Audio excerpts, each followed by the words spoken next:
ওকে, সবাই একটু কমেন্ট করে জানাও যে ক্লাসটা শোনা যাচ্ছে কিনা আর দেখা যাচ্ছে কিনা। আমরা হচ্ছে আইসিটির আজকে ৩য় ক্লাস শুরু করব। সো ৩য় ক্লাসে আজকে আমরা পড়ব আ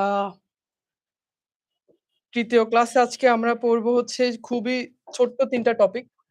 একটা হচ্ছে কর্মক্ষেত্রে আইসিটি, এরপর হচ্ছে সামাজিক যোগাযোগ মাধ্যম বা সোশ্যাল মিডিয়া যেমন Facebook, Instagram এসব নিয়ে আমাদের আজকের ক্লাস। তারপর হচ্ছে গিয়ে বিনোদন ও আইসিটি অর্থাৎ entertainment এ আমরা কিভাবে হচ্ছে গিয়ে আইসিটির uses গুলো করে থাকি। তো আমরা আমাদের ক্লাসের মূল আলোচনায় চলে যাই। ১ম এ হচ্ছে কর্মক্ষেত্রে আইসিটি, রাইট? কর্মক্ষেত্রে আইসিটি। ওকে। সো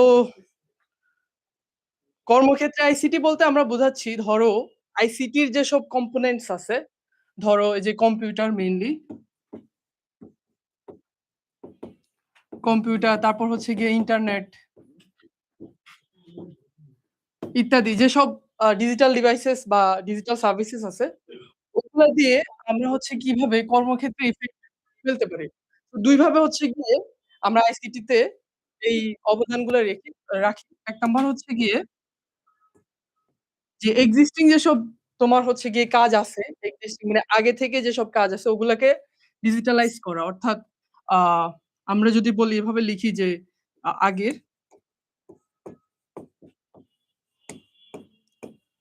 কাজকে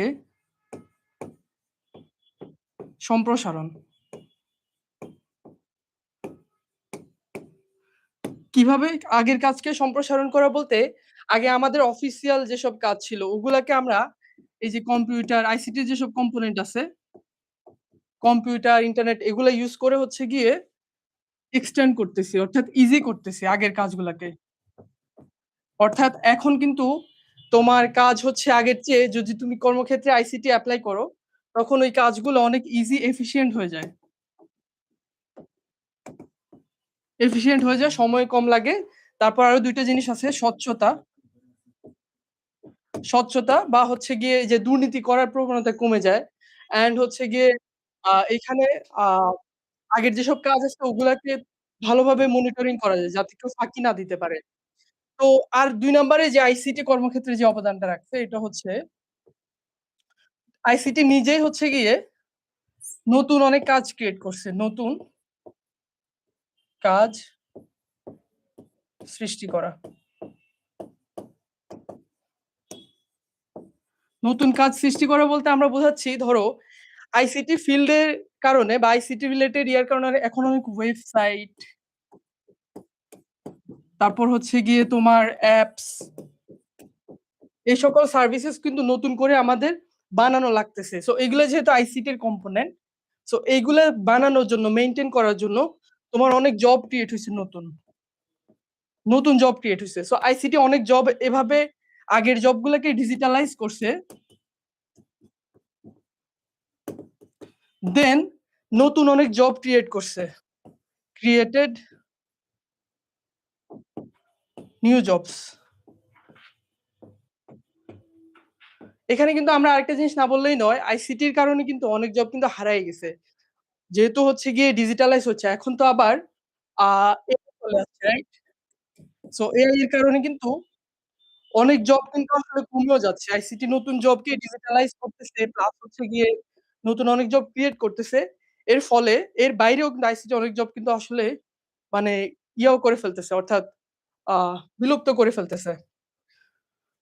সো হচ্ছে আজকে আমাদের আইসিটির বহুমুখী প্রভাব আমরা দেখব হচ্ছে গিয়ে কর্মক্ষেত্রে কিভাবে কর্মদক্ষতা বৃদ্ধি এবং বাজেট সম্প্রসারণ করছে আইসিটির মাধ্যমে।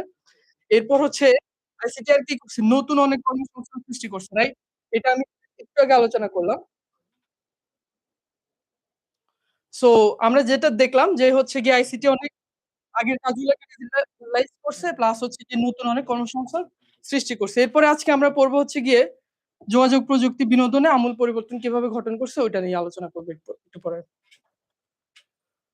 ওকে, সো দক্ষতা ও স্বচ্ছতা কিভাবে বৃদ্ধি করছে আইসিটি? আমরা এখানে কিছু স্যাম্পল দেখতে পাচ্ছি যে আগে কিভাবে হচ্ছে গিয়ে তোমার এই যে অফিসের ধরো এটা কোনো একটা অফিসের অনেক নো তোমার হচ্ছে গিয়ে ফাইলস, রাইট?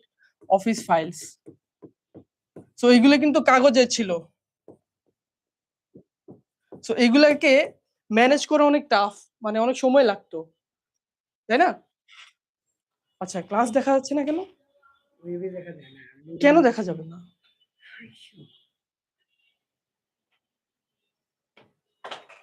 একটু দেখেন তো।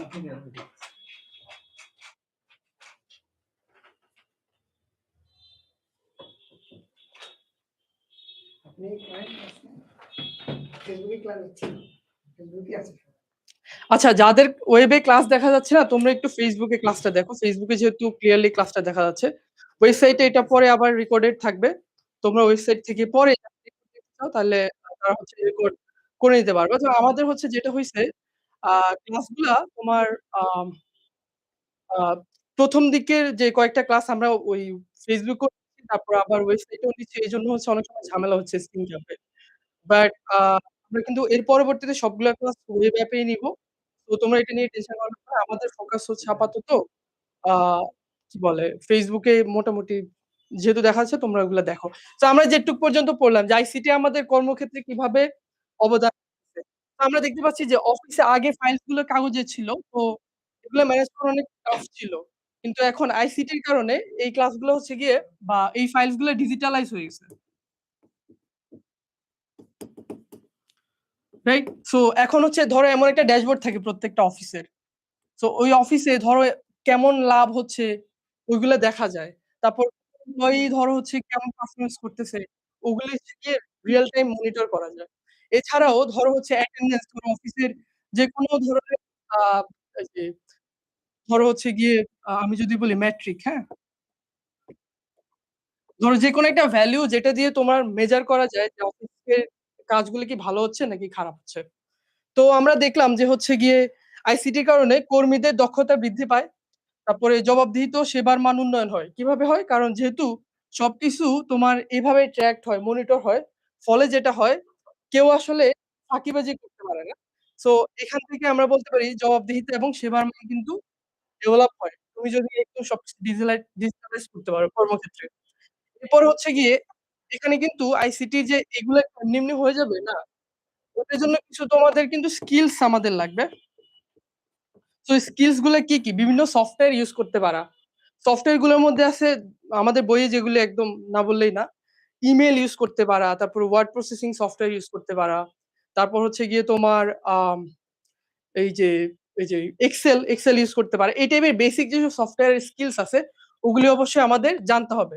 So word processor, email, internet browsing এগুলি তো পারতে হবেই। কিন্তু তুমি যদি স্পেসিফিক ডোমেইন এ কাজ করো, ধরো কেউ যদি ব্যাংকে জব করে, হ্যাঁ?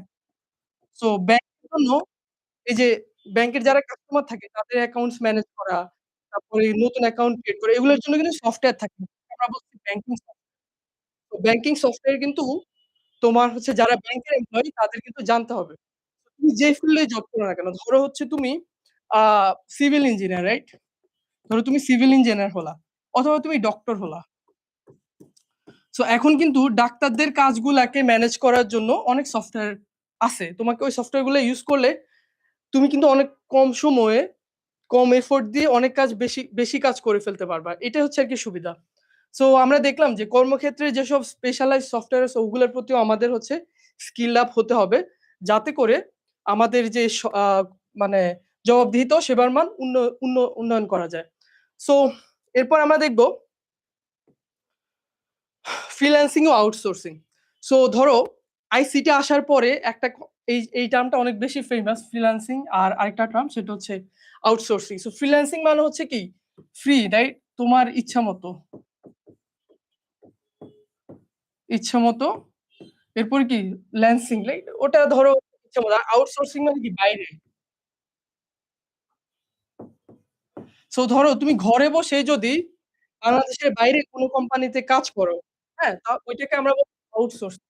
কিন্তু যদি তুমি ধরো তোমার ইচ্ছামত তোমার ইচ্ছা হলো তখন তুমি কাজ করো তাহলে সেটা হচ্ছে ফ্রিল্যান্সিং, হ্যাঁ? সো আউটসোর্সিং আর freelancing kind of same. So freelancing হচ্ছে গিয়ে যে ইচ্ছামত কাজ করে ধরো তোমার ইচ্ছা তুমি প্রজেক্ট বেস কাজ করতেছো ১ সপ্তাহ ১ সপ্তাহের একটা প্রজেক্ট নিয়ে কাজ করতেছো ১ সপ্তাহে। সো বাকি ১ সপ্তাহ তুমি কাজ যদি না করতে চাও তাহলে তুমি ওই ১ সপ্তাহ ফ্রি থাকতে পারবা। তো তুমি চুজ করতেছো যে তুমি কাজ করবা কিনা ওটা হচ্ছে ফ্রিল্যান্সিং। তো অনেক ওয়েবসাইট আছে যেগুলোর মাধ্যমে হচ্ছে গিয়ে ফ্রিল্যান্সিং করা যায়। Fiverr, তারপর হচ্ছে Upwork এই টাইপের অনেক ওয়েবসাইটে তোমার কিন্তু স্কিলস থাকতে হবে। যে কেউ তোমাকে তো তুমি তো ইচ্ছেমতো চুজ করবা কি করবা। কিন্তু অনেকে হচ্ছে গিয়ে ভালো যদি প্রোগ্রামিং পারো তোমরা হচ্ছে গিয়ে আ ওয়েব ডেভেলপমেন্ট নিয়ে ফ্রিল্যান্সিং করতে পারো। তারপরে এআই যারা জানে তারা এআই ডেভেলপমেন্ট নিয়ে কাজ করতে পারে। তারপর হচ্ছে গিয়ে ধরো সফটওয়্যার ডেভেলপমেন্ট। এখন এগুলার বাইরেও এখন যেমন তুমি যদি ভালো ভিডিও এডিট করতে পারো, হ্যাঁ? ভিডিও এডিটিং, তারপর হচ্ছে গিয়ে তোমার অ্যানিমেশন, হ্যাঁ? অ্যানিমেশন, তারপরে তারপর আরো অনেক স্কিলস আছে যেগুলো হচ্ছে গিয়ে ডিজাইনের সাথে রিলেটেড। তারপরে তুমি যদি গেম বানাইতে পারো অথবা তুমি যদি ধরো মানে যেগুলো হচ্ছে ঘরে বসে করা যায়, হ্যাঁ? কোডিং করা যায়, তারপরে ডিজাইনিং এগুলো কিন্তু কম্পিউটারে বসে করা যায়। অথবা হচ্ছে তোমার আরো যেসব ব্যাপার-স্যাপার আছে আ ধরো রিসার্চ করা, হ্যাঁ? রিসার্চটাও আমি লিখে দেই। সো তুমি একটা ধরো ম্যাথ প্রবলেম নিয়ে কাজ করতেছো। সো তুমি কিন্তু ওইটা ওই যারা হচ্ছে এই টাইপের কাজ করে তাদের সাথে যোগাযোগ করে তুমি ঘরে বসে তাদের সাথে কন্ট্রিবিউট করা শুরু করতে পারো এবং বিনিময়ে তুমি কিন্তু আর্নিং ও করে ফেলতে পারো। সো ফ্রিল্যান্সিং আমরা দেখলাম এখানে ঘরে বসেই আমরা হচ্ছে ইনকাম করতে পারবো। লাইক ঘরে বসেই টাকা ইনকাম করা যায় তোমার ইচ্ছা মতো। আউটসোর্সিং হচ্ছে গিয়ে freelancing one kind of outsourcing. ধরো তুমি ঘরে বসে অন্য একটা কোম্পানির সাথে মানে ডিল হয়ে ধরো তুমি ফুল টাইম এমপ্লয়ি হিসেবে জব করতেছো। ফুল টাইম ধরো সপ্তাহে ৪০ আওয়ার পার উইক এমন জব আছে অনেক। সো এগুলো হচ্ছে গিয়ে আউটসোর্সিং মানে ঘরে বসে তুমি কাজ করার ব্যাপারটা হচ্ছে কি আউটসোর্সিং। হয়তো তুমি ফুল টাইম করতে পারো বা পার্ট টাইম কাজ করতে পারো। এই টাইপের অনেক জব আছে। সো তোমার যদি স্কিলস থাকে তাহলে তুমি আইদার ফ্রিল্যান্সিং তুমি চুজ করতে পারো যে তুমি করবে কি করবা না। প্রজেক্ট বেস আগাইতে পারো। আদারওয়াইজ তুমি যদি একদম ট্র্যাডিশনাল জব যেটা হয় যেগুলো ঘরে বসে করা যায় আউটসোর্সিং ওইগুলাতেও কিন্তু তোমরা হচ্ছে গিয়ে ইন্টারেস্ট থাকলে ওইগুলোতে যাইতে পারো। সো আইসিটির কারণে হচ্ছে হার্ডওয়্যার, সফটওয়্যার, ওয়েবসাইট নির্মাণ, রক্ষণাবেক্ষণ এই ধরনের নতুন অনেক জব ক্রিয়েট হইছে। ঘরে বসেই বৈদেশিক মুদ্রা অর্জন করা যায় এবং আত্মকর্মসংস্থান ক্রিয়েট করা যায়। তারপরে দেশের বাইরে বা স্বতন্ত্রভাবে কাজ করার স্বাধীনতা। তো আমরা দেখলাম যে এই যে একজন ঘরে বসে হচ্ছে গিয়ে সে তোমার আ কাজ করতেছে আরকি। সো এভাবে হচ্ছে আইসিটি মানে কর্মক্ষেত্রে অবদান রাখছে। এরপর আজকে আমাদের 2nd টপিক সেটা হচ্ছে গিয়ে সামাজিক যোগাযোগ মাধ্যম ও নেটওয়ার্ক। আচ্ছা একজন কোয়েশ্চেন করছে যে এআই কি রাইট? এআই। আচ্ছা এআই নিয়ে একটু কথা বলি। এখানে একটু জায়গা খালি আছে। এই কোয়েশ্চেনটা করছে হচ্ছে গিয়ে মায়েন। মায়েন কোয়েশ্চেন করছে এআই কি রাইট? এআই। তোমরা কি কেউ ChatGPT র নাম শুনছো? ChatGPT কেউ কি নাম শুনছো?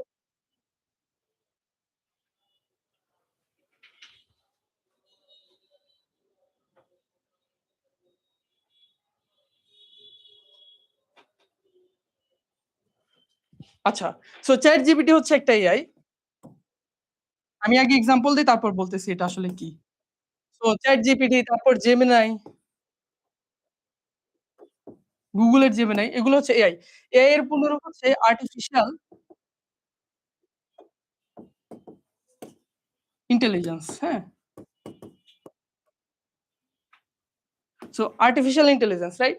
সো ধরো আর্টিফিশিয়াল মানে হচ্ছে কৃত্রিম। আর ইন্টেলিজেন্স মানে কি বুদ্ধিমত্তা, রাইট? কৃত্রিম বুদ্ধিমত্তা। ধরো এমন একটা কম্পিউটার ধরো তুমি চিন্তা করো তোমার ফোন, হ্যাঁ? বা হচ্ছে একটা কম্পিউটার পিসি সে হচ্ছে মানুষের মতো চিন্তা করতে পারতেছে। কোন একটা প্রবলেম সম্পর্কে সে হচ্ছে গিয়ে যদি চিন্তা করতে পারে সেটাকে আমরা বলতেছি কি? আমরা যে চিন্তা করতে পারি মানুষ অথবা ধরো হচ্ছে বিড়াল, তারপরে কোনো ডলফিন এরা কিন্তু চিন্তা করতে পারে। এটা হচ্ছে ন্যাচারাল ইন্টেলিজেন্স। তুমি যদি একটা মেশিনকে এমনভাবে ডিজাইন করো একটা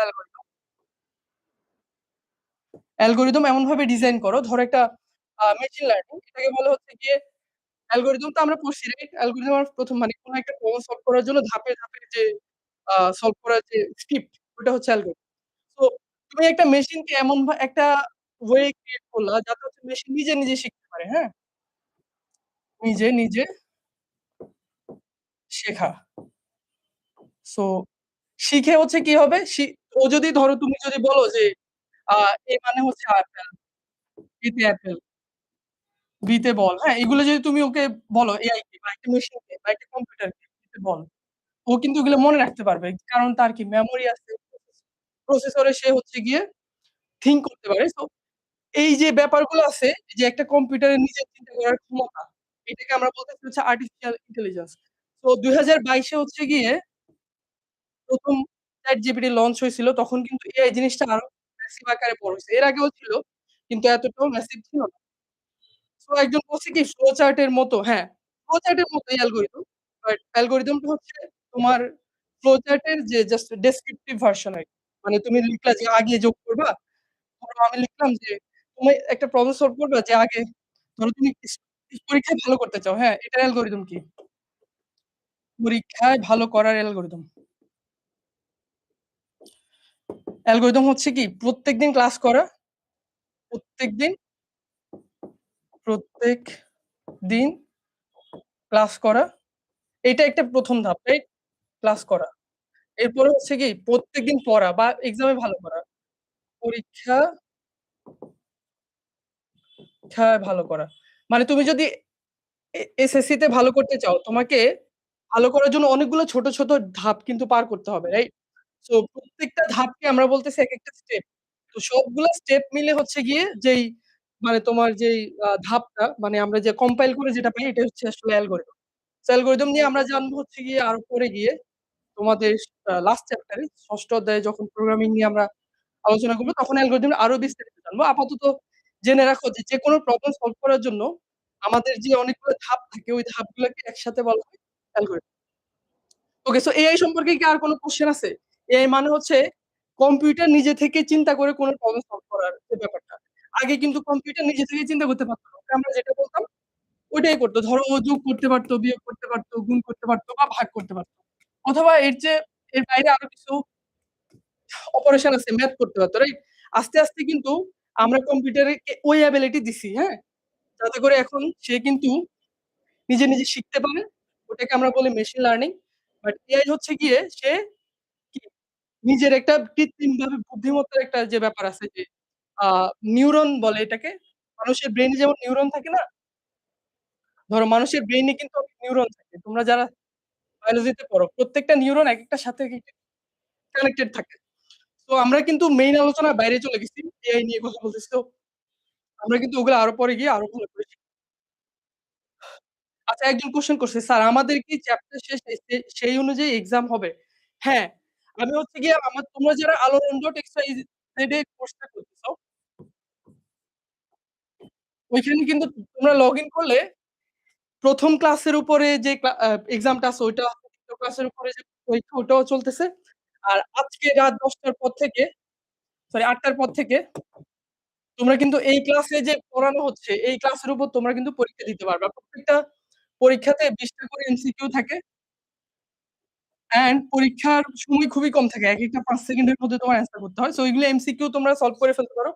তো এই ক্লাসে আমি যা পড়াচ্ছি তার উপর থেকেই পরীক্ষা হয় আরকি। তো চ্যাপ্টার শেষে আমরা পরে তোমাদের অ্যাসাইনমেন্ট দিব বা একটা মেগা এক্সাম হবে প্রত্যেকটা চ্যাপ্টারের শেষে।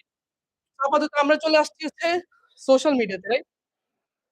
সোশ্যাল মিডিয়াতে চলে আসছি 2nd টপিকে। তো কর্মক্ষেত্রে আইসিটিতে আমরা কি, কি দেখলাম? খুবই সিম্পল যে ২ টা জিনিস ফার্স্ট অফ অল যে অনেক নতুন জব ক্রিয়েট করছে। প্লাস হচ্ছে গিয়ে ১ম ধরে যেটা ছিল সেটা হচ্ছে তোমার আগের যেসব জব আছে ওগুলাকে এক্সটেন্ড করছে, ইজি করছে, এফিশিয়েন্ট করছে। অনেক কম সময় যাতে লাগে এখন। আর হচ্ছে আমাদের ওই দক্ষতা কি, কি ছিল তোমার বিভিন্ন সফটওয়্যার ইউজ করতে পারতে হবে। এই হচ্ছে আরকি ব্যাপার। সো আমরা আমাদের 2nd টপিকে চলে আসি। সেটা হচ্ছে সামাজিক যোগাযোগ মাধ্যম বা নেটওয়ার্ক। তো এখানে আমি একটা জিনিস দেখতে পাচ্ছি যে একজন মানুষ একেকজনের সাথে আরেকজন কানেক্টেড, রাইট? তো Facebook তারপরে এটা কি বলো? Instagram তারপরে এটা হচ্ছে X বা এর আগে নাম ছিল Twitter। আর এটা হচ্ছে LinkedIn। সো কোনটা কি এগুলা সম্পর্কে আমাদের একটু ব্রিফ দ্য আইডিয়া রাখা উচিত। সো আমরা এখন দেখবো এগুলা কোনটার কাজ কি। একজন কোয়েশ্চেন করছে যে মানে ক্লাস শেষে prioritize এক্সাম এক্সাক্টলি। তো আজকে ক্লাসে আমি যা পড়াচ্ছি এই টপিক গুলা হচ্ছে তোমাদের যে ৩ টা টপিকের উপরে হচ্ছে রাইট? এই যে ৩ টা টপিক। কর্মক্ষেত্রে আইসিটি, সামাজিক যোগাযোগ মাধ্যম আর হচ্ছে বিনোদন। এই ৩ টা টপিকের উপরে তোমাদের বইয়ের আলোকে ডিসটেন্স করে এক্সাম হবে। ওইটা তোমরা আলোড়ন.xyz এ গেলেই পাবা। সো ওকে আমরা হচ্ছে ফার্স্ট এ দেখব Facebook কিভাবে আমরা ইউজ করি। তোমরা এখন সবাই Facebook এ ক্লাস দেখতেছো রাইট? সো সবাই আমি ধরেছি সবারই Facebook আছে। Facebook চালু হয় ২০০৪ সালে ৪ই ফেব্রুয়ারি। আজকে থেকে আরো ৪ দিন পর অর্থাৎ আজকে তো ৩১ জানুয়ারি। সো মার্ক জাকারবার্গ হচ্ছে গিয়ে Facebook ক্রিয়েট করছে। এটাকে আসলে আবিষ্কার বলা যায় না। এটা ক্রিয়েট করা। তো এখানে আসলে Facebook এ কি করা যায়? তোমার হচ্ছে ফ্রেন্ড ক্রিয়েট করা যায়, রাইট? ফ্রেন্ডস বানানো যায়। তারপরে পেজে লাইক দেওয়া যায়। অনেক পেজ আছে। ওই পেজে লাইক দিলে হচ্ছে ওইখান থেকে মিম তারপরে ফানি ভিডিও আসে, রাইট? এখন আবার Facebook এ রিলসও চালু হইছে। রিলস ইত্যাদি। তো আমাদের বাংলাদেশের প্রেক্ষাপটে Facebook মেইনলি তোমার ফ্রেন্ড কানেকশন, তারপরে কমিউনিটি, তারপর হচ্ছে তোমার মার্কেটিং এর ক্ষেত্রে অনেক বেশি ইউজ হয়। যেহেতু সব মানুষ Facebook এ বাংলাদেশের সবচেয়ে বড় সোশ্যাল মিডিয়া হচ্ছে আসলে Facebook। তো আমরা এখানে কি করতে পারি? ফ্রেন্ড ক্রিয়েট করতে পারি, পেজ ও গ্রুপ তৈরি করতে পারি, অডিও এবং ভিডিও শেয়ার করতে পারি। খুবই সিম্পল। তোমরা জানো আশা করি Facebook সম্পর্কে তোমাদের আর কিছু বলার নাই। বা আমি বলতে হবে না। এই যে আমরা লাইভ ক্লাস করতেছি একটা পেজের বা একটা গ্রুপের একজন পোস্ট দিচ্ছে, ওই পেজের আমরা কি করতেছি। আচ্ছা, একজন কমেন্ট করছে যে মেটা এআই। হ্যাঁ, Facebook এর একটা এআই আছে। Facebook এর যে প্যারেন্ট কোম্পানি সেটা হচ্ছে মেটা, হ্যাঁ? সো ওরা একটা এআই বের করছে ওটাকে বলা হচ্ছে মেটা এআই। ওকে। এখন আমরা দেখব হচ্ছে হোয়াট ইস LinkedIn, হ্যাঁ? সো তোমাদের আমার মনে হয় না কারো LinkedIn অ্যাকাউন্ট আছে বা থাকার কথা না আসলে। কারণ LinkedIn হচ্ছে যারা হচ্ছে তোমার প্রফেশনাল, প্রফেশনাল বা কোন চাকুরিজীবী এটা না বলে আমি জাস্ট বলি চাকুরির সাথে রিলেটেড। চাকুরির সাথে সম্পর্কিত। চাকুরির সাথে সম্পর্কিত, রাইট? LinkedIn। সো LinkedIn হচ্ছে গিয়ে যারা হচ্ছে তোমার ধরো যেকোনো কোম্পানির সিইও বা এমপ্লয়িজ যারা আছে তারা হচ্ছে গিয়ে তাদের একজনের সাথে আরেকজনের যে কানেকশন বিল্ড আপ এর যে ব্যাপারটা আছে ওরা হচ্ছে LinkedIn এ হচ্ছে গিয়ে করে থাকে। তো ২০০৩ সালে এই সবচেয়ে বড় পেশাদার মানে প্রফেশনাল মিডিয়া মানে এটা সোশ্যাল মিডিয়ার মতোই ধরো অনেক মানুষ থাকে তোমার ফলো করা যায়, ফ্রেন্ড হওয়া যায়, ফলো ব্যাক দেওয়া যায়। এমন কিন্তু এটা কাদের জন্য স্পেসিফিক্যালি যারা হচ্ছে বিভিন্ন জব করে অথবা রিসার্চ করে। তো এই যে প্রফেশনাল মানুষজন যারা চাকুরিজীবী বা অ্যাকচুয়ালি কাজ করতেছে, এটা তো অনেকটা এন্টারটেইনমেন্ট বা ফানি জিনিস না। আর এটা হচ্ছে সিরিয়াস মানুষদের জন্য। সিরিয়াস যারা হচ্ছে গিয়ে ধরো অ্যাকচুয়ালি যারা বিভিন্ন কাজ করে তাদের জন্য। সো চাকরি খোঁজা মানে তুমি জব ফাইন্ড করতে কোন একটা কোম্পানি ধরো Google হচ্ছে গিয়ে ওদের একটা থাকবে। এরকম একটা LinkedIn পেজ। ওখানে ওরা হচ্ছে গিয়ে ওদের জবের জন্য অনেক লিস্ট করে রাখে। ওইখানে যে কেউ গিয়ে এপ্লাই করতে পারে। ওকে। সো চাকরি খোঁজা, পেশাগত যোগাযোগ ও কর্মদক্ষতা প্রদর্শন। এখন আরেকটা জিনিস এটা খুবই ইম্পোর্টেন্ট। ধরো তুমি একটা কিছু পারো, তোমার একটা স্কিলস আছে বা তুমি একটা কিছু বানাইছো। ওটা যদি তুমি LinkedIn এ পোস্ট দাও, তখন এই যে যারা হচ্ছে অন্য কোম্পানির পেশাদার মানুষজন আছে, এমপ্লয়ি, সিইও বা আপার লেভেলের লোকরা তোমাকে রিচ আউট করবে। দেন তোমার কিন্তু ভালো একটা জায়গায় যাওয়ার সুযোগ থাকবে। বড় কোম্পানি কিন্তু LinkedIn এ যারা শোকেস করে ওদের থেকে তোমার অনেক ট্যালেন্ট খুঁজে বের করে আরকি। সো কিন্তু বর্তমানে অনেক মানুষ হচ্ছে এআই দিয়ে লিখে আরকি লেখা। এই প্ল্যাটফর্মটা কিন্তু আসলে অনেক ডাউনফল হচ্ছে। LinkedIn এ মানুষজন AI generated content copy paste করে। আসলে অ্যাকচুয়াল ট্যালেন্ট দের আসলে মূল্য হচ্ছে না আরকি। সো এগুলো কিন্তু ওদের অনেক চ্যালেঞ্জিং ব্যাপার যে ওদের এগুলো ম্যানেজ করতে হবে। তাহলে হচ্ছে গিয়ে LinkedIn একটা ভালো প্ল্যাটফর্ম হিসেবে এক্সিস্ট করবে। সো LinkedIn এ একটা প্রোফাইলের আমি স্ক্রিনশট দিচ্ছি। আচ্ছা ইনি হচ্ছে জেনসেং হুয়াং, NVIDIA র সিইও। NVIDIA হচ্ছে গিয়ে তোমার জিপিইউ বানায়, হ্যাঁ? তোমরা যারা গেম খেলো, তোমরা জানবা যে জিপিইউ আসলে কি, রাইট? সো জিপিইউ কিন্তু গেমের বাইরেও এই যে এআই ট্রেনিং বা এআই নিয়ে যে আমাদের হচ্ছে ChatGPT, DeepSeek তারপর হচ্ছে Gemini, Meta AI এরা হচ্ছে কিন্তু জিপিওর উপর ডিপেন্ডেন্ট। এদের যে ধরো এই জিনিসপত্র শেখানো লাগে না? ধরো a plus b whole square এটা কিন্তু এই শেখানো লাগে। তো শেখানোর জন্য কিন্তু ওই কম্পিউটার গুলোর হাই প্রসেসিং পাওয়ার লাগে। তো জিপিওর মাধ্যমে আমরা ওই প্রসেসিং টা দিয়ে থাকি। তো ওই জিপিও কোম্পানি মানে যারা বানায় পৃথিবীতে ওই কোম্পানির সিইওর যে LinkedIn প্রোফাইল, হ্যাঁ? সো LinkedIn প্রোফাইলে সে হচ্ছে গিয়ে কি করছে? যেমন আমি বলছি যে, যেসব কোম্পানির সিইও আছে বা এমপ্লয়িজ আছে, তারা হচ্ছে LinkedIn এ তাদের শোকেস গুলা করে। যেমন হচ্ছে ও NVIDIA সিইও হচ্ছে ১৯৯৩ থেকে প্রেজেন্ট 32 ইয়ার্স ধরে আছে। দেন এর আগে ছিল ডিশওয়াশার অর্থাৎ সে ডিশওয়াশার থেকে একটা কোম্পানির সিইও হইছে। সো এটা ও LinkedIn এ দিয়ে রাখছে আসলে। খুবই ফানি জিনিস, তাই না? তো এই জিনিসটা খুবই ইন্টারেস্টিং। আর ওর এডুকেশন এখানে দিয়ে রাখছে। ও হচ্ছে গিয়ে স্ট্যানফোর্ড ইউনিভার্সিটি থেকে পড়াশোনা করছে। সো তোমাদের যাদের হচ্ছে গিয়ে আ এরকম হাই লেভেলের বা হচ্ছে এরকম বড় ইউনিভার্সিটিতে পড়া বা বড় কোম্পানিতে জব নেওয়ার স্বপ্ন তারা এখন থেকে LinkedIn প্রোফাইল খুলে রাখতে পারো। খুলে হচ্ছে তোমাদের প্রোফাইল আপডেট করা শুরু করতে পারো। তোমাদের যেসব অ্যাচিভমেন্ট আছে ওগুলো তোমরা শোকেস করতে পারো। দেন একটা সময় গিয়ে যেমন ও 1978 এ ডিশওয়াশার ছিল। এই যে আ ফা ফার্স্ট বয়তে। সো এরপর হচ্ছে গিয়ে ও NVIDIA র ফাউন্ডার অ্যান্ড সিইও হয়ে গেছে। সো এটা তোমাদের প্রফেশনাল যারা বড় চাকরি করতে চাও বা ক্যারিয়ারে ভালো করতে চাও তাদের জন্য LinkedIn একটা ভালো প্ল্যাটফর্ম। এরপর আমরা ২ টা আরো ২ টা প্ল্যাটফর্ম সম্পর্কে জানবো সোশ্যাল মিডিয়ার। একটা হচ্ছে X বা Twitter। আগে এটার X এর নাম ছিল Twitter। পরে এলন মাস্ক যখন কিনে নেয় Twitter কে তখন সে নাম চেঞ্জ করে X দেয়। তো x.com এ গেলেই তোমরা হচ্ছে গিয়ে Twitter এ অ্যাক্সেস পেয়ে যাবা। তো আচ্ছা এইটা কাদের জন্য? আমার মনে হয় এটা মোস্টলি পলিটিশিয়ান পলিটিশিয়ানরা বেশি অ্যাক্টিভ থাকে।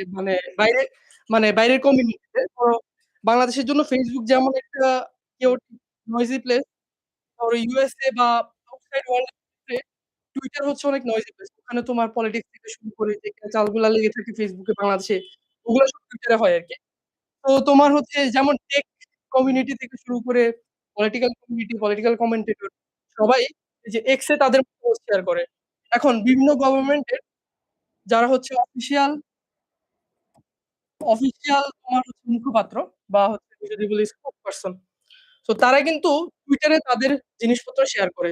সো যারা হচ্ছে actual official government political person তারা তাদের মতামতগুলো X এ হচ্ছে গিয়ে মেইনলি প্রকাশ করে। তো এটা হচ্ছে এইখানে তোমার স্পেশালিটি কি? এটা কি Facebook এর মতো নাকি জাস্ট অ্যানাদার Facebook? সো এটা হচ্ছে গিয়ে একটু ডিফারেন্ট।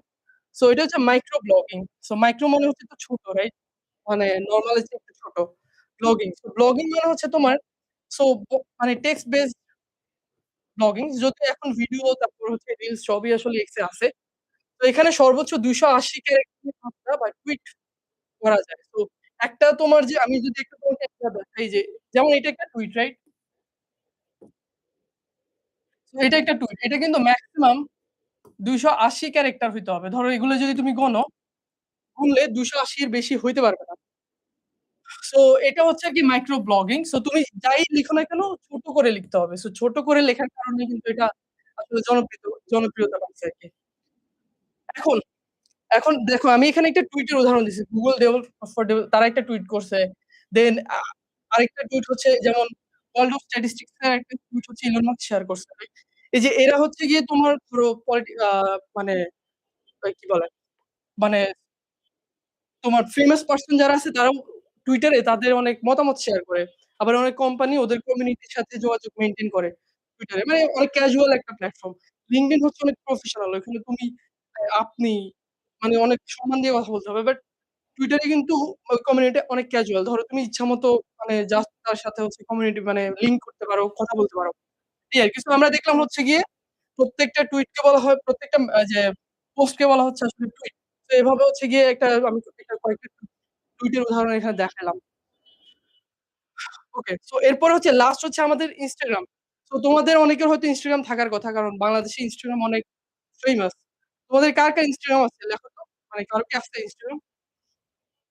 সো Instagram এ কি হয়? Instagram এ হচ্ছে গিয়ে মেইনলি ছবি, তারপর হচ্ছে গিয়ে ভিডিও, তারপরে রিলস আসলে Instagram এর থ্রুতেই অনেক ফেমাস হইছে। সো আমি দেখতে পাচ্ছি মেসির একটা Instagram ফটো এখানে আমরা দেখতে পাচ্ছি। এখানে অনেক মানুষ লাইক দিছে। সো Instagram চালু হইছে ২০১৩ সালে।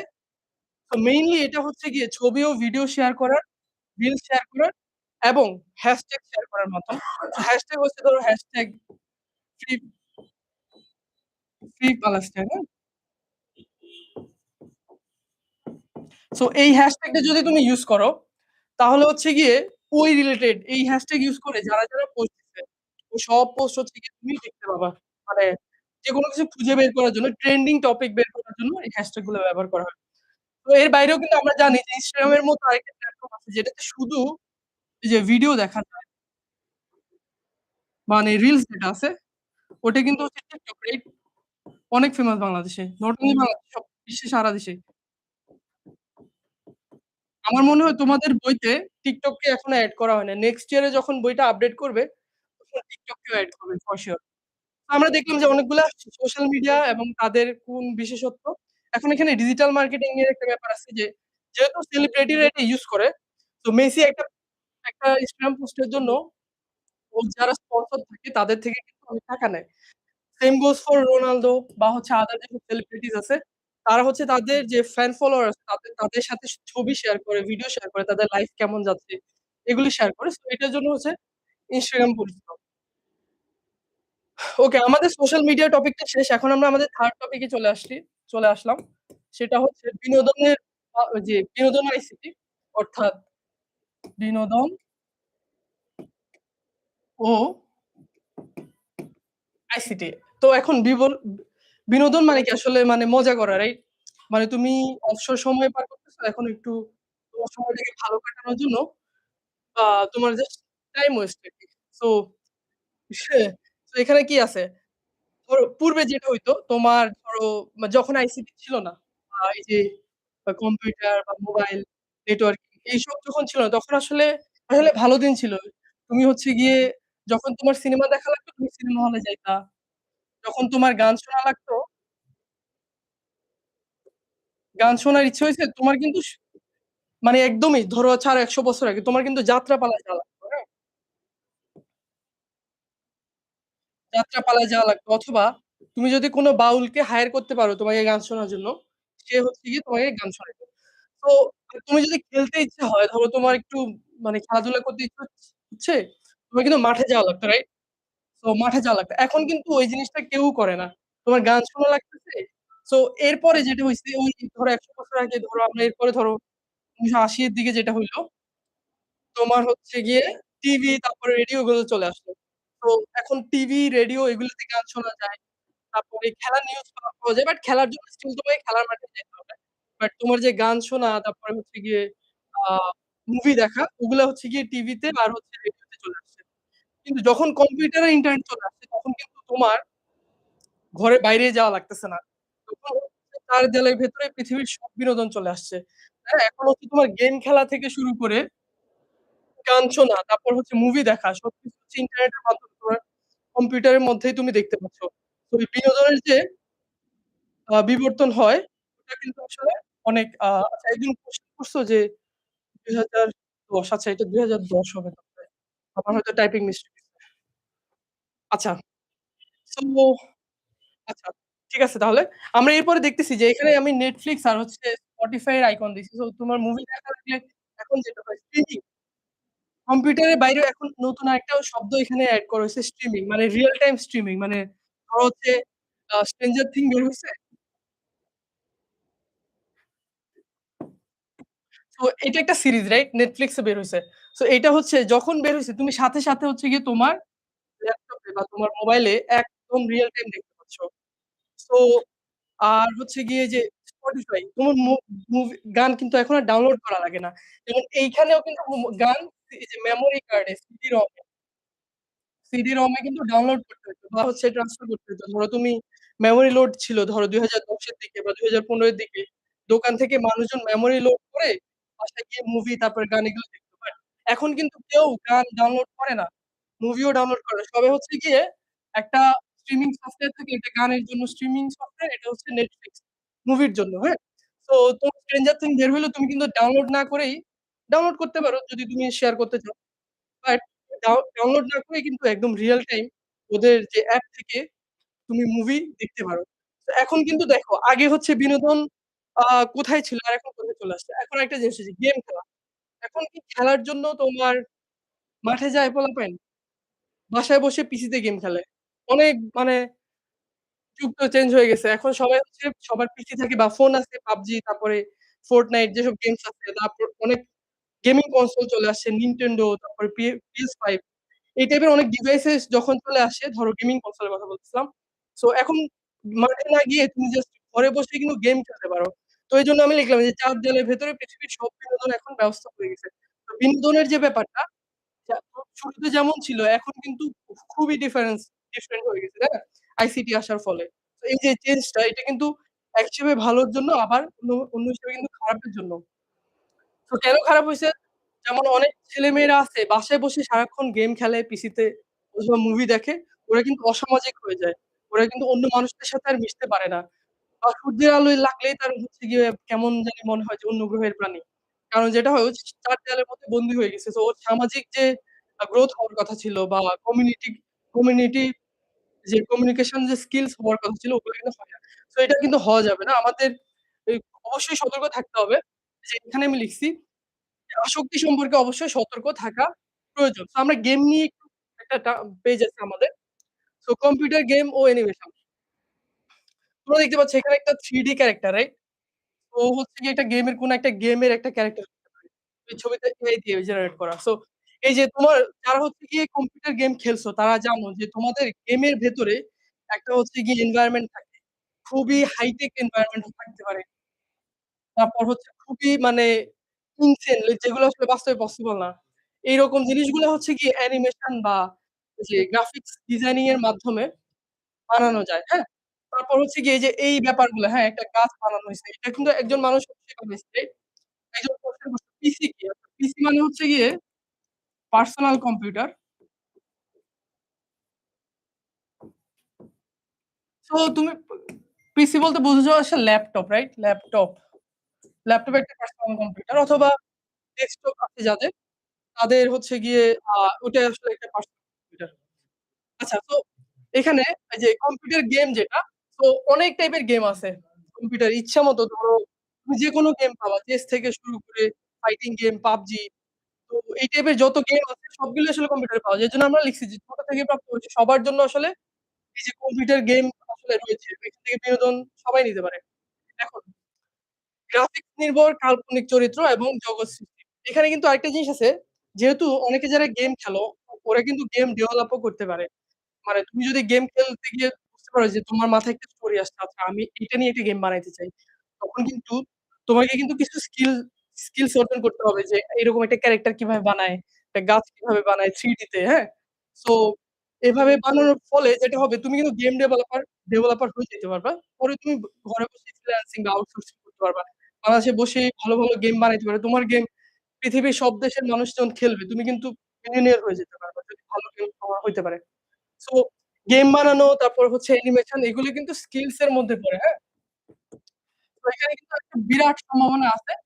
যেহেতু মানুষজনের এখানে ইন্টারেস্ট আছে অবশ্যই সম্ভাবনা আছে। শুধু যে আমরা গেম খেলবো এটাও না। আমরা একটু ধরো গেম কিভাবে বানানো যায় ওইটা নিয়ে চিন্তা করব। যাতে আমাদের আ বাংলাদেশের ওভারঅল যে ধরো ইন্ডাস্ট্রিটাই চেঞ্জ হয়ে যাবে গেম ডেভেলপমেন্ট কমিউনিটির। ওকে সো এরপর আমরা যাই। ওকে সো বাংলাদেশে কিন্তু আইসিটি খুব একটা ভালো না। মানে আইসিটির যে ইনডেক্স, হ্যাঁ? তো আমরা তাও চেষ্টা করতেছি যে বাংলাদেশের সব প্রান্তে এইখান থেকে এখানে সব জায়গা তোমার সারা দেশে ফাইবার অপটিক কেবল ও সাবমেরিন কেবল দিয়ে কানেক্টেড করা হইছে। তো তোমরা যারা হচ্ছে এগুলো নতুন শুনতেছো ফাইবার অপটিক কেবল ও সাবমেরিন কেবল ওগুলো তোমরা মানে পরে গিয়ে বুঝবা। এগুলো হচ্ছে আমি জাস্ট বলতেছি যে কেবল না। সো কেবলটা হইতেছে ধরো ঢাকার সাথে যশোর, ঢাকার সাথে চিটাং, ঢাকার সাথে সিলেট, ঢাকার সাথে তোমার এটা কি আ কুষ্টিয়া, এটা কি রাজশাহী, তারপর পঞ্চগড়। সব জায়গায় যে কানেক্ট করা, এটাকে কিভাবে দ্রুত কানেক্ট করা যায়? অবশ্যই এই যে অপটিক কেবল আছে যেটা হচ্ছে তোমার আলোর গতিতে ডাটা ট্রান্সফার করতে পারে। অনেক স্পিডে আরকি। সো আলো অনেক তাড়াতাড়ি যায়, তাই না? ওটা হচ্ছে যারা সায়েন্স এ পড়ে তারা জানো যে 3 × 10⁸ কিলোমিটার পার আওয়ার আ সো মিটার পার সেকেন্ড ওই স্পিডে যায়। সো আমাদের বাংলাদেশকে কানেক্ট করার জন্য বা এই যে আইসিটি সেবাগুলোকে দেওয়ার জন্য বাংলাদেশে আরো একটা জিনিস যেটা হইছে যে ইউনিয়ন ইনফরমেশন সেন্টার ও পোস্ট অফিস ক্রিয়েট করা হইছে।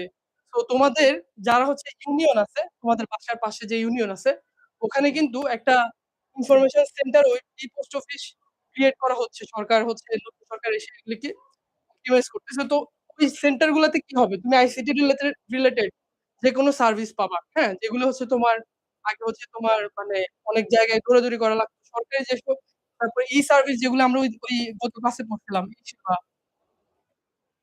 হ্যাঁ? তারপরে ই-গভর্ন্যান্স, হ্যাঁ?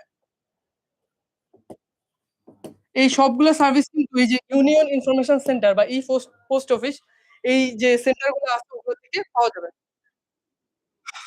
আচ্ছা এগুলোর ফলে আবার কি হইছে? মোবাইল ব্যাংকিং, অনলাইন টিকেটিং, পরীক্ষার ফলাফল এই যে আমরা আগের ক্লাসে যেগুলো পড়ছিলাম, ই-সেবা এবং ই-গভর্ন্যান্স এর ফলে এই যে এই সবগুলো টপিক কিন্তু আগের ক্লাসে আমরা পড়ছি। যারা ক্লাসটা দেখো নাই অবশ্যই আগের ক্লাসটা দেখে নিতে পারো। একজন কোয়েশ্চেন করছে অপটিক কেবল কি optic fibre? Exactly. Optic cable আসলে অপটিক্যাল ফাইবার দিয়ে মানে অপটিক্যাল ফাইবার ফাইবার দিয়ে হচ্ছে অপটিক কেবল গুলো ক্রিয়েট করা হইছে। ওকে। একজন কোয়েশ্চেন করছে, "স্যার আমরা কি চাইলে গেম ক্রিয়েট করতে পারবো?" অবশ্যই পারবা। কিভাবে পারবা বলো তো? গেম আসলে কি বলতো? একটা ক্যারেক্টার কি করবে তুমি ডিসাইড করতেছো যে গেমটা বানাইছে। ধরো তুমি ফিল করতেছো যে you are some kind of creator, some kind of god, হ্যাঁ?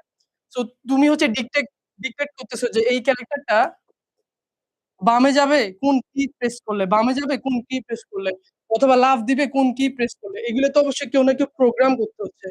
Programme, programme. তো প্রোগ্রাম যেহেতু ব্যাপারটা চলে আসছে তোমাকে অবশ্যই প্রোগ্রামিং কিভাবে করতে হয় এটা জানতে হবে।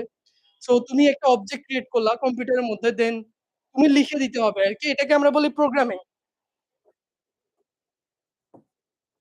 তো প্রোগ্রামিং শেখার মাধ্যমে হচ্ছে আমরা গেম ক্রিয়েট করতে পারবো।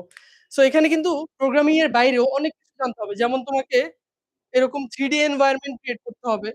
তো গেম যদি যতই সুন্দর হোক, তোমার এনভায়রনমেন্ট এর উপরে ডিপেন্ড করে যে গেমটা মানুষজন খেলবে কিনা।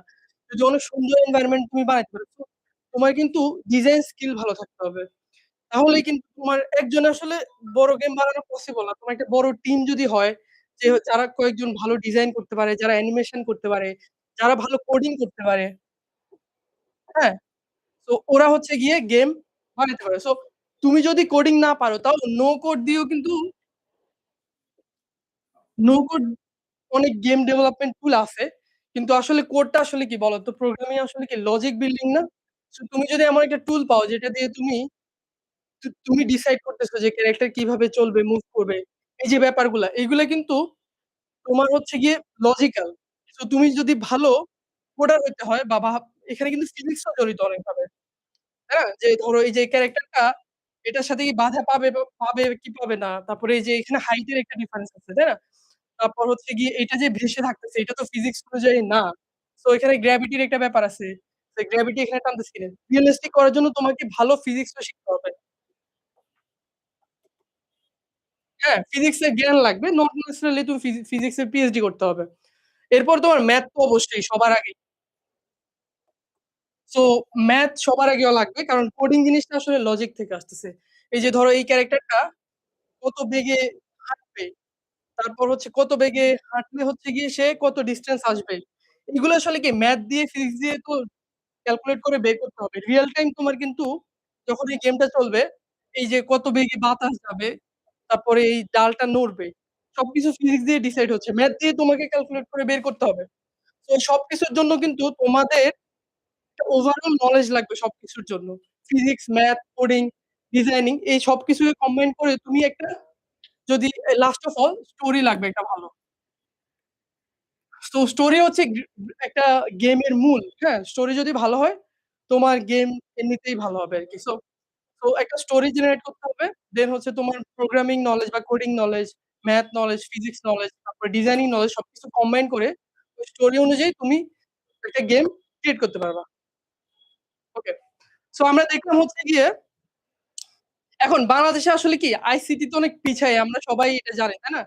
এখন কতটুকু পিছায় এটা কিন্তু কিছু মেজারমেন্ট আমাদের বইতে দেওয়া আছে। খুবই দুঃখজনক যে আমরা কিন্তু মেজারমেন্ট গুলা দেখে আমি ভাবতেছিলাম যে এত পিছায়। আ এইটা হচ্ছে গিয়ে আইটিইউ নামে একটা প্রতিষ্ঠান করছে ২০২৪ সালে। সো এটা হচ্ছে ১০০ নাম্বার দিছে আরকি তোমার। একটা পরীক্ষা ধরো আইসিটি মানুষজন কিভাবে আইসিটি ইউজ করে ওইটার উপরে একটা পরীক্ষা দিছে এখানে। ওই পরীক্ষায় বাংলাদেশ হচ্ছে গিয়ে মাত্র 62 পাইছে অর্থাৎ A মাইনাস এই যে বাংলাদেশ। বাংলাদেশ কিন্তু ওই ১০০ নাম্বারের পরীক্ষায় ৬২ পাইছে। ওটা হচ্ছে আইসিটি ডেভেলপমেন্ট ইনডেক্স বা আইডিআই ২০২৪ এর যে জরিপ, ওই জরিপ অনুযায়ী বাংলাদেশ ১০০ তে ৬২ পাইছে। যেটা আসলে খুবই হতাশার। অ্যান্ড বা বাংলাদেশের আশেপাশে যেসব দেশ আছে, ধরো বাংলাদেশের আশেপাশে যে মিয়ানমার, শ্রীলঙ্কা, ভিয়েতনাম বা এশিয়া প্যাসিফিক যেসব দেশ আছে, ওই দেশের গড় এই যে সবগুলা গড় কিন্তু বাংলাদেশের চেয়ে অনেক বেশি। ৭৭.৩ অর্থাৎ ৮০ এর মতো। যদিও ২০২৫ এর সার্ভে অনুযায়ী বাংলাদেশ ৭৫ এর মতো হইছে আরকি। ২০২৫ এ সরি ৬৫ আমি ভুল লিখতেছি। ৬৫ হইছে। সো আগে ছিল ৬২ পরে এই বছর একটু বাড়ছে। যদিও এটা তোমাদের বইতে যে সার্ভেটা দেওয়া আছে এটা ২০২৪ এর। ২০২৪ এর আইটিইউ ইন্টারন্যাশনাল টেলিকমিউনিকেশন ইউনিয়ন যে একটা সংস্থা আছে তাদের একটা জরিপ অনুযায়ী বাংলাদেশের অবস্থান ১০০ তে ৬২ পাইছে। বাট এই যে এশিয়া প্যাসিফিক এর অন্যান্য দেশ মিলে হচ্ছে তারা হচ্ছে গিয়ে প্রায় 77.3 পাইছে। এখন তোমাদের কাছে আমার একটা প্রশ্ন যে হাইয়েস্ট কে পাইছে? তোমরা কি গেস করতে পারো যে এই ১০০ তে সবচেয়ে কোন দেশ সবচেয়ে বেশি পাইছে? এই ১০০ তে বা আইসিটি ডেভেলপমেন্ট ইনডেক্স এটাতে ১০০ তে সবচেয়ে বেশি ভালো করছে কে? তোমরা কি কেউ গেস করতে পারবা? কোন দেশ ১০০ তে হাইয়েস্ট পাইছে? বাংলাদেশ তো হচ্ছে গিয়ে ৬২ পাইছে। কেউ কি গেস করতে পারবা ১০০ তে হাইয়েস্ট কে পাইছে?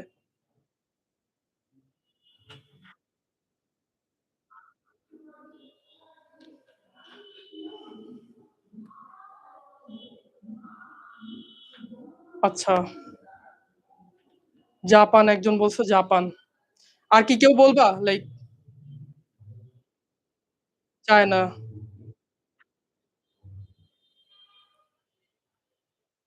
ওকে। Japan, China. আর কেউ কি বলবা? লাইক কি হতে পারে? এটা শুনে আসলে আমি দেখে আমিও অনেক অবাক হইছি। আসলে জাপান, চায়না বা আমেরিকাও না। আমেরিকাও না। মানে ইউএসএ তোর হচ্ছে যে সব টেক কোম্পানি ওদের এখানে আছে। একজন ইউএসএ বলছো। বাট ওদের যে ইনডেক্স আইসিটি ডেভেলপমেন্ট ইনডেক্স ওদের জরিপ অনুযায়ী খুবই অবাক করার মতো ১০০ তে 99 প্লাস পাইছে। ওটা হচ্ছে সৌদি আরব।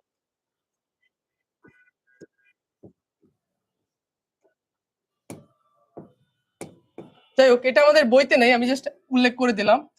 টপ 5 এ কিন্তু আরো কাতার, তারপর হচ্ছে গিয়ে আ বা এই যে কুয়েত এই দেশগুলো আছে। তো ২ এ হচ্ছে গিয়ে তোমার ফিনল্যান্ড। 2nd প্লেস হচ্ছে ফিনল্যান্ড আছে। বাট বাংলাদেশ কিন্তু অনেক পিছায়ে। তো আরেকটা ইনডেক্স আমি এখানে লিখে রাখছি সেটা হচ্ছে ই-গভর্নেন্স ই-গভর্নেন্স ডেভেলপমেন্ট ইনডেক্স। ধরো সরকারি যে অফিস আছে, ওই অফিসগুলাতে যে ডিজিটাল সার্ভিস ব্যবহারের উপর বেস করে এরকম একটা ইনডেক্স বানানো হইছে। হচ্ছে একটা লিস্ট বানানো হইছে আরকি সব র‍্যাংকিং।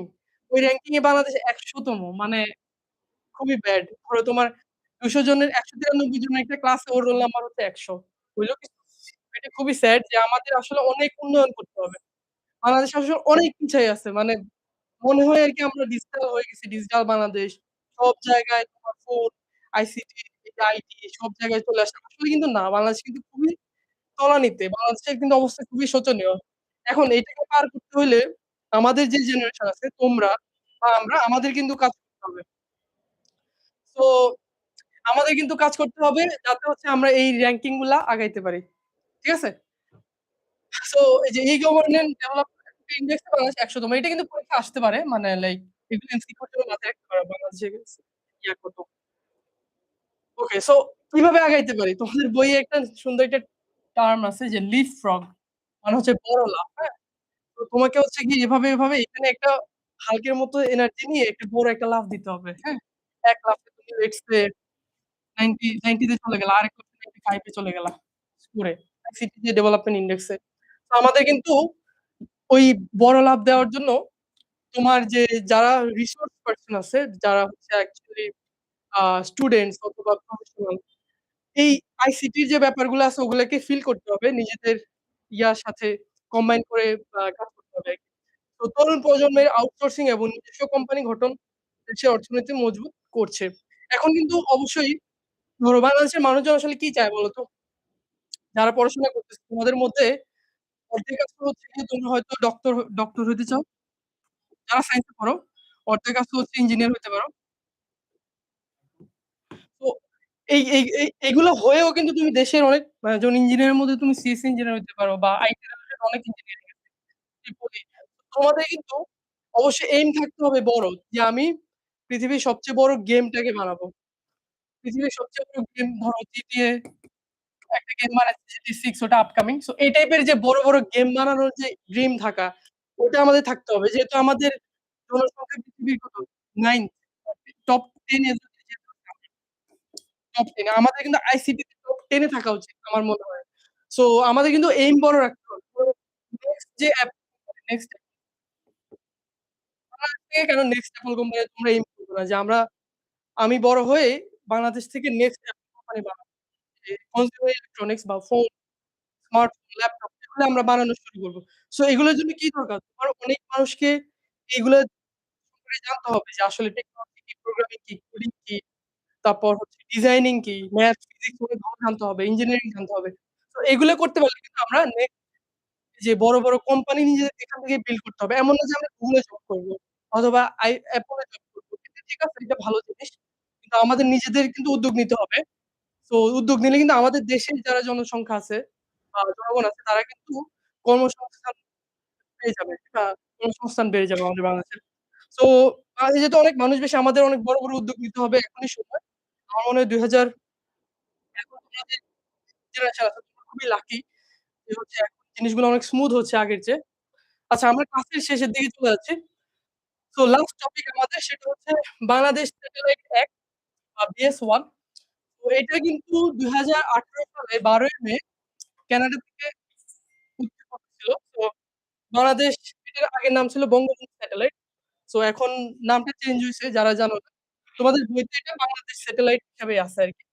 সো এটা ২০১৮ এর ১২ মে উৎক্ষেপণ হয়েছে। এটা আসলে কাজ কি? সো দেখো বঙ্গ আ বাংলাদেশ স্যাটেলাইট আসলে এখানে আছে রাইট? তো এখান থেকে ধরো এখানে আমাদের বাংলাদেশ আছে। তো বাংলাদেশকে সে হচ্ছে গিয়ে বাংলাদেশের ধরো আবহাওয়ার যে পূর্বাভাস, তারপর হচ্ছে টেলিমেডিসিন শিক্ষা, তারপর জিপিএস এই টাইপের অনেক সার্ভিসেস দেওয়া পসিবল। যদিও আমি জানি না এটা আসলে কতটুকু প্রফিটেবল। শুনছিলাম যে বাংলাদেশ স্যাটেলাইট এখন প্রফিটেবল সার্ভিস সেল করতেছে। সো আমরা হচ্ছে বিশ্বের ৫৭ তম দেশ হিসাবে নিজস্ব স্যাটেলাইট মহাকাশে পাঠাইছি। তো আমরা কিন্তু স্টিল মানে টপ 10 এ যে থাকার কথা ছিল ওইটা কিন্তু নাই। আমাদের কিন্তু অনেক লেট এখানেও। ৫৭তম দেশ হিসেবে কিন্তু প্রাউড ফিল করার কিছু না। আমরা আসলে লেট। কারণ এর চেয়ে অনেক মানে কম জনসংখ্যার দেশগুলো আসলে জনসংখ্যাই তো সব, তাই না? জায়গা তো ম্যাটার করে। আমরা খুবই ছোট দেশ। কিন্তু ছোট দেশে যদি এতগুলা মাথা থাকে, ২০ কোটি মাথা থাকে, ওরাই তো ডিসাইড করবে যে কি করবে? স্যাটেলাইট পাঠাবে নাকি একটা মিসাইল বানাবে? ওই মাথাগুলো আসলে কাজ করতেছে না। কারণ আমাদের শিক্ষার অভাব বা জ্ঞানের অভাব। তো আমরা কিন্তু জ্ঞানী হইতে হবে প্লাস এই যে এই উদ্যোগগুলো নিতে হবে যে এটা কিন্তু খুবই একটা ভালো উদ্যোগ ছিল। যে বাংলাদেশ স্যাটেলাইট এটার মাধ্যমে আমরা টেলিমেডিসিন শিক্ষা ইত্যাদি আ তোমার হচ্ছে গিয়ে সার্ভিসেস পেতে পারি অথবা অন্যান্য দেশকে আমরা এই সার্ভিসেস গুলো সেল করতে পারি। যে স্যাটেলাইট হচ্ছে কি এখানে অনেকগুলো সেন্সর থাকে, রাইট? তো ওরা হচ্ছে আমাদের দেশের ধরো একটা ক্যামেরা লাগানো থাকে স্যাটেলাইটে। বাংলাদেশের উপরে মেঘের অবস্থা কেমন আছে ওইটার উপর বেস করে এনালাইসিস করে এখান থেকে কিন্তু আবহাওয়ার পূর্বাভাস দেওয়া যায়।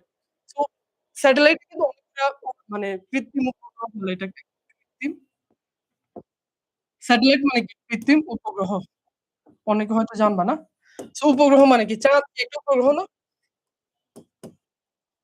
যারা হচ্ছে গিয়ে মানে উপগ্রহ হচ্ছে যারা পৃথিবীকে কেন্দ্র করে ঘোরে, হ্যাঁ?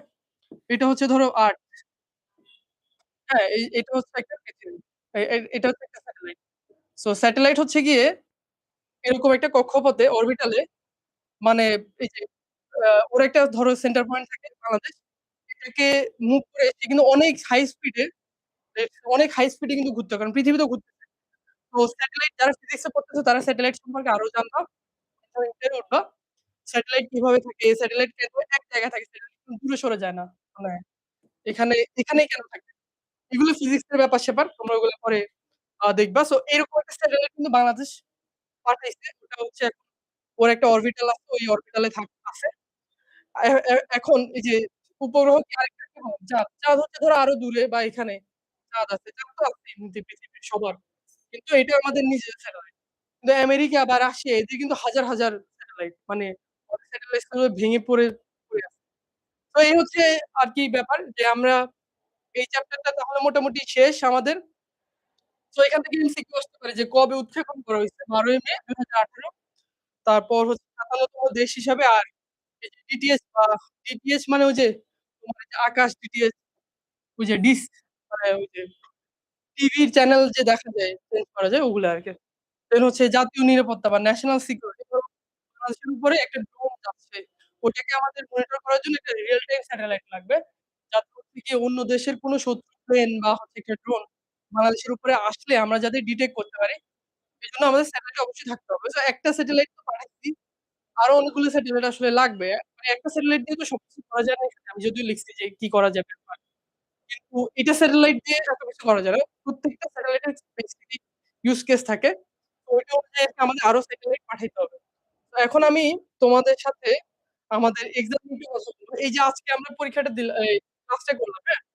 এটার উপরে কিন্তু তোমরা যারা আমাদের কোর্সে এনরোল আছো, তারা হচ্ছে যদি যাও তোমাদের কোর্সে ড্যাশবোর্ডে চলে যাবা। ড্যাশবোর্ডে গিয়ে এখানে কিন্তু আজকে ক্লাসের পরে আমি একটা আ পরীক্ষা দিয়ে রাখছি। পরীক্ষাটা তোমরা দিতে পারো। তো এখানে তুমি হচ্ছে আইসিটি সিলেক্ট করবা। দেন হচ্ছে গিয়ে পরীক্ষায় চলে যাবা। সো দেখা যাচ্ছে যে এই আ এই যে আসন্ন পরীক্ষা যে এসএসসি আইসিটি এক্সাম 3 এটা হচ্ছে ৭ টা থেকে দেওয়া যাবে। মানে আরেকটু পর থেকে কয়েকদিন পর থেকে দেওয়া যাবে। সো মনে হয় দেওয়া যাচ্ছে ৭ টা যেহেতু বেজে গেছে। সো এই লাইভ পরীক্ষাটা ৪ মিনিটের মধ্যে তোমাকে সাবমিট করতে হবে। খুবই কম সময়। অ্যান্ড সাবমিট করলে তোমরা কিন্তু আমি আগের পরীক্ষায় যারা দিছো ওদেরকে খুবই থ্যাংকস যে তোমরা পরীক্ষাটা দিছো। যে আগের পরীক্ষাটা হচ্ছে এইটা। ২ নাম্বার ক্লাসের উপর। আমরা মেরিট লিস্টটা দেখি যে কারা ভালো করছো। এই যে অল ক্লাস নামে একটা আইডি সে ২০ এ ২০ পাইছে। Congratulations to him or her. এরপর হচ্ছে এমআইটি হচ্ছে আচ্ছা ওকে। সো এটা ইউনিভার্সিটির একজনের নাম। সে 18.75 18.75 পাইছে ২০ এর মধ্যে। এমএম রাজ পাইছো আবারও 18.75 তারপরে সাদিক ইসলাম তুবা পাইছে ১৫.৫ এভাবে আরো অনেকে এক্সাম দিছো। তোমরা এটা পরীক্ষাও দিয়ে দিও সবাই। আজকের ক্লাস তাহলে এই পর্যন্তই। আমাদের যেহেতু এই চ্যাপ্টারটা শেষ ১ম অধ্যায়, আমরা হচ্ছে তোমাদের অ্যাসাইনমেন্ট দিব। ওই অ্যাসাইনমেন্ট গুলো তোমরা সাবমিট করবা। আর এই যে ৩ টা ক্লাস হলো, ৩ টা ক্লাসে আমরা যে ৯ পৃষ্ঠার তোমাদের ছোট কয়েকটা এতগুলো যে টপিক ছিল ওগুলোর উপর একটা মেগা এক্সাম দিব, হ্যাঁ? তো ওইগুলা তোমরা হচ্ছে মেগা এক্সামের উপরে তোমাদের আমরা পরে টাস্ক দিব যেহেতু তোমরা ভালো করে পড়াশোনা করে রেখো। আমরা এক্সাম এড করে দিব। নেক্সট উইকে তোমাদের এই চ্যাপ্টারের উপর এক্সাম। এই চ্যাপ্টারটা শেষ। তোমরা বাসায় এটা প্র্যাকটিস করো, ফ্রিল্যান্সিং প্র্যাকটিস করো। আমরা অ্যাসাইনমেন্ট দিয়ে দিব। ওগুলা সাবমিট করে দিও। ঠিক আছে সবাইকে? আল্লাহ হাফেজ।